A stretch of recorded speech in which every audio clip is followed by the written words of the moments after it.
Pour toutes les décisions que nous prenons, nous devons demander à Dieu de nous diriger clairement. Rencontrer des célibataires chrétiens peut être difficile, surtout si la plupart de nos amis sont déjà mariés. Nous joindre au groupe de célibataires d'une église peut être un bon moyen de rencontrer d'autres chrétiens.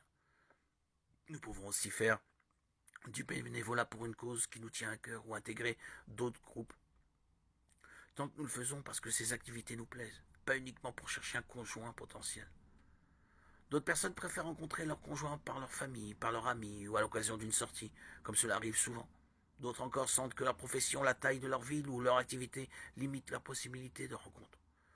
Pour ces personnes, il peut être sage d'envisager des alternatives.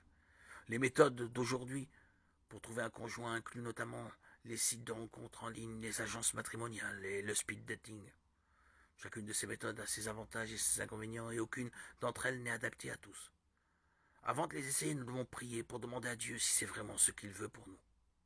Les sites de rencontres en ligne constituent actuellement le moyen alternatif le plus courant de rencontrer des célibataires. Il y a plusieurs services de rencontres chrétiens ainsi que des services laïques qui offrent aux utilisateurs la possibilité de limiter leurs recherches aux chrétiens.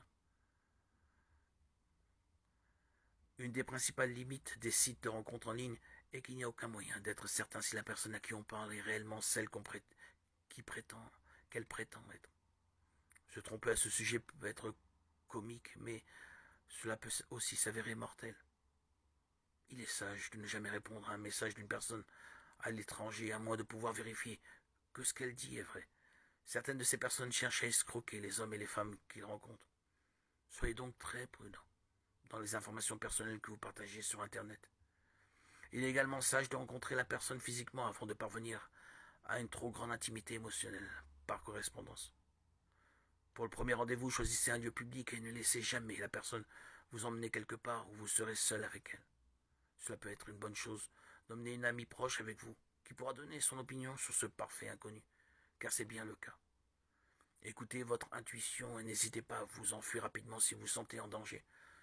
Malgré le risque, les sites de rencontres ont ouvert la voie à beaucoup de mariages chrétiens heureux.